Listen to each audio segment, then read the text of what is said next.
दिलेच पाहिजे। ऊस दिला पैसे द्या, ऊस दिला पैसे द्या, ऊस दिला पैसे द्या। शेतकरी एकजुटीचा विजय असो, शेतकरी एकजुटीचा विजय असो।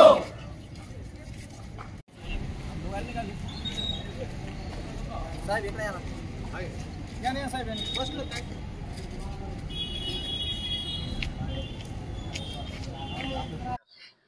केदारेश्वर कारखान्यावर ऊस उत्पादक शेतकऱ्यांनी भरोसा ठेवला, परंतु आज 9 महिने झाले ह्या कारखान्याचे संचालक आसन या सर्वांनी मिळून या शेतकऱ्यांना भूल थापा देण्याचं काम या ठिकाणी केलेलं असल्यामुळं आज आम्हाला या ऊस उत्पादक शेतकऱ्यांना पुन्हा रस्त्यावर येण्याची वेळ या कारखानदारांनी आणलेली आहे।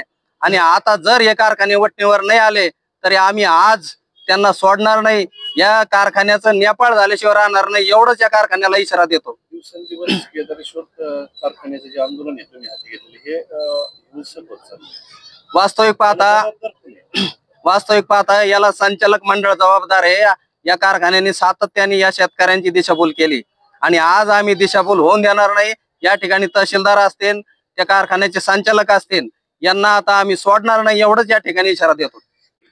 मी शेख मुकरम शेख नूर शेख, तालुका घनसावंगी, जिल्हा जालना।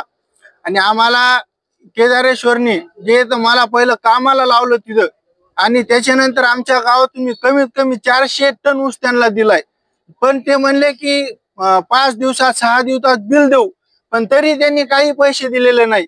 फक्त आम्हाला येड्यातून काढलं की तारीखवर तारीख दिली। कमीत कमी त्यांचे 6 ते 7 वेळेस असं तारीखावर तारीखा लांबल्यात, तरी काही अजून 1 रुपया सुद्धा दिलेला नाही।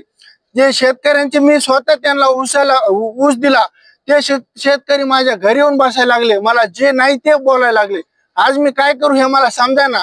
त्याच्यामुळे आज जे आम्ही उपोषणाला बसलो हे आम्हाला आमचं शेवटचं उपोषण आहे की आम्हाला ह्याच्यामध्ये पैसे पाहिजे, म्हणे पाहिजे। मी हनुमान कल्याण तिथे राहणार तळणेवाडी गेवरावरून आलेलो आहे। माझा ऊस जवळपास 8 ते 9 महिने झाले आहे गेलेला आणि हे येड्यात काढीत आहेत, 2 दिवसांनी देतो 4 दिवसांनी देतो असं येड्यात काढा लागले। तर जे खरं ते सांगायला पाहिजे, आज पैसे घेऊनच जाणार नाही तर वापस जाणार नाहीत। माझे पैसे 1,40,000 रुपये ये नाही, मला वेड्यात काढ झालंय। कारखान्यावर गेले की म्हणते ते घरचे डायरेक्ट म्हणते आम्ही मुंबईला इकडे तिकडे, आमच्या काय उपकाराला गेला का तुम्ही?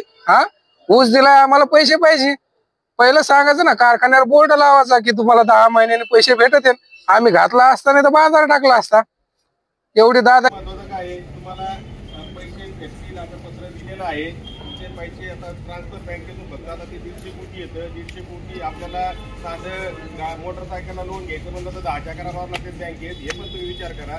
त्यांना 150 कोटीचं लोन घ्यायचंय, 150 कोटीच्या लोनला थोडंफार केदारेश्वर कारखाना बंद होऊन जवळपास 7 महिने झाले, अद्याप कोणत्याही शेतकऱ्याचे पैसे दिलेले नाहीत। केदारेश्वर कारखान्याला शेवगाव, पाथर्डी, आंबड, जालना, पैठण या ठिकाणच्या सर्व शेतकऱ्यांनी ऊस दिलेला आहे। सुरुवातीपासून आजपर्यंत कोणत्याही शेतकऱ्याचे पैसे दिले नाहीत, वाहतूकदाराचे दिले नाहीत, तोडणी कामगाराचे सुद्धा दिलेले नाहीत। अशा ह्या सर्व संचालक मंडळांनी अतिशय असा घोर अन्याय या शेतकऱ्यावर केलेला आहे। शेतकऱ्याचे प्रपंच धुळीस मिळण्याची वेळ आलेली आहे। या पैसे न दिल्यामुळे अनेकांच्या मुलींचे लग्न मोडले, काहीच्या मुलांच्या शिक्षणाचा प्रश्न उभा राहिला, दैनिक खर्चासाठी पैसे राहिले नाही, शेतीची पुढची मशागत करता येईना, मुलांचं शिक्षण करता येईना, अशा अनंत अडचणी उभा राहून शेतकरी हा पुढच्या आत्महत्याग्रस्त होण्याच्या रस्त्यावर उभा आहे। याची शासनाने दखल घ्यावी। या हरामखोर संचालक मंडळांनी कुठल्याही प्रकारची दखल घेतली नाही आणि बेमुरवतपणे समोर वागतायत आणि असे वायदे तोंडीत 50 वायदे केले असतील, आज देतो उद्या करतो, तेही केले नाही।